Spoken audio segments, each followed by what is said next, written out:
How do I build my self-esteem and assertiveness? Have you ever walked into a room and immediately worried that everyone was judging you? I've been there. For years, I second-guessed every word, every decision, because I was afraid of seeming too much or not enough. Hi everyone, my name is Anisha Nassali. Today, we're diving deep into something personal and honestly, something many of us struggle with. We all hear about confidence and believing in yourself, but how do you actually build self-esteem? And once you have it, how do you speak up without feeling guilty or afraid? Studies show that nearly 80% of adults experience self-doubt that holds them back in relationships, at work, and even with friends. If you've ever wished that you could stand taller, say what you mean, and feel good about it, this video is for you. Understanding the impact of toxic relationships. Before we talk about building self-esteem and assertiveness, we need to understand why they feel so hard to begin with, especially if you've been in toxic relationships. Toxic relationships have what I call the erosion effect. It doesn't destroy you overnight. It's slow, subtle, and dangerous. It starts with gaslighting. They make you question your own reality, your own memories. You find yourself wondering, maybe I'm too sensitive, maybe it wasn't that bad, maybe I did overreact. Bit by bit, your confidence in your own mind begins to slip away. Then comes the constant criticisms and belittling. Every snide remark, every passive-aggressive comment. It's like tiny cracks forming in your self-worth.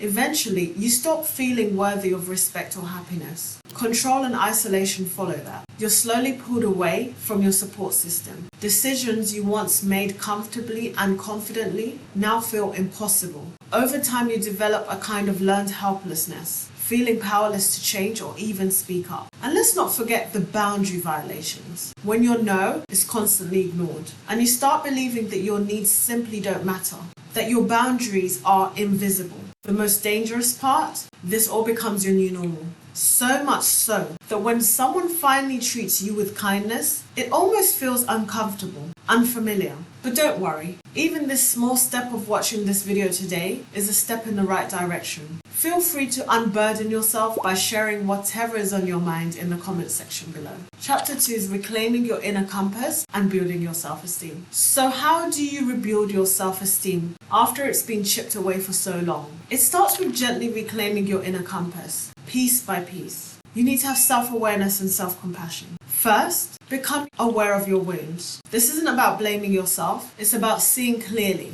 Try journaling. Write about the experience that shaped how you see yourself. Ask yourself, what pain have I been carrying? What stories did I absorb? Like, I'm not good enough, or I don't deserve better. Start by acknowledging the pain, not pushing it down. Healing begins here. Next, pay attention to your inner dialogue.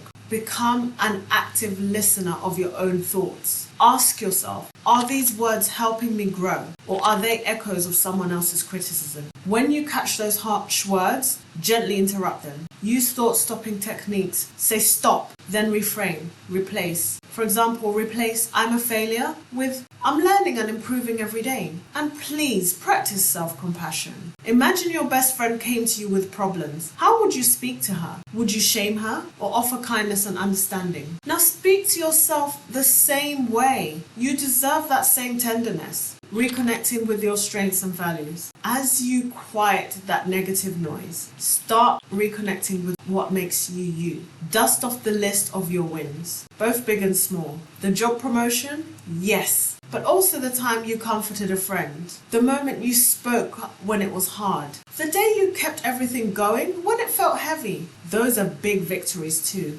Every act of resilience matters. Then get clear on your core values. What truly matters to you? Integrity, growth, freedom, kindness. Because when you know what you stand for, you're far less likely to be swayed by external voices telling you who you will be. Your values anchor you. Prioritize self-care. Get enough sleep. Nourish your body with food that sustains you. Move in ways that make you feel good. Self-care isn't selfish. It's fuel for your emotional resistance and your emotional resilience. And remember, you don't have to do this alone. Build a support system, healthy friendships, loving family, or professional therapy. Surround yourself with people who remind you of your worth, especially on the days when you forget. Finding your voice and cultivating assertiveness. Now that you're rebuilding your self-esteem, it's time to find your voice again, because confidence without the ability to express it gets trapped inside. That's where assertiveness comes in. Let's be clear.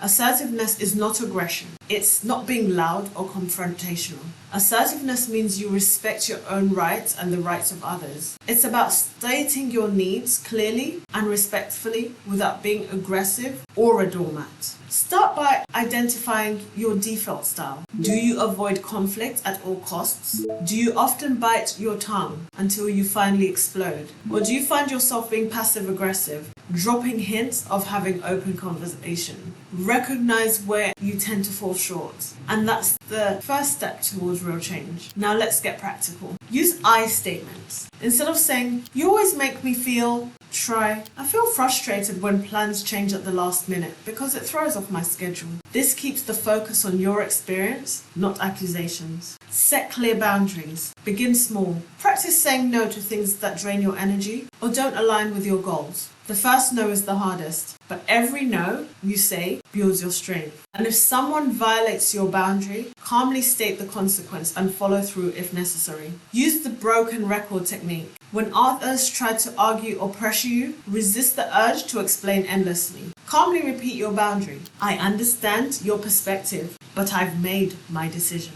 The more consistent you say it, the more people will learn to respect your limits. Try fogging. When facing criticism, acknowledge any truth without absorbing the attack. You might say, "I can see how you'd feel that way, but I'm confident in my choice." This keeps you grounded and not defensive. Rehearse difficult conversations. Role-play them in your head. Practice out loud. Or rehearse with a trusted friend. The more you practice, the more natural assertiveness will feel when the moment comes. Finally, trust your intuition. After years of gaslighting or invalidation, it's easy to doubt your gut. But the knot in your stomach, the nagging sense, that's your inner wisdom speaking. Start listening again. Begin with small decisions, even something as simple as choosing where to eat tonight. Bit by bit, your confidence in your judgment will grow, maintaining momentum and long-term growth. The journey isn't a sprint, it's a marathon. Some days will feel easy, others may feel impossible, and that's normal. Celebrate your small wins. Did you say no today? Did you express a need? That's progress, and it's worth celebrating. Be patient with yourself. Undoing years of old patterns takes time. Setbacks will happen, but they don't erase your progress. Learn from them and keep going. And don't underestimate the power of community. Surround yourself with others who are walking the same path, because healing feels lighter when you're not carrying it alone. Building self-esteem and assertiveness comes from self-compassion, self-awareness, and consistent, gentle practice. Your voice matters. Your needs are valid. You are worthy of respect and love. If this resonated with you and you want to learn more, check out my private video in the description below. It offers a word of encouragement to help you break free of the shackles of a toxic relationship. Drop your biggest takeaway in the comments section. What's one step you'll take today? Thank you for watching, and in the meantime, take care of yourself, because you deserve it.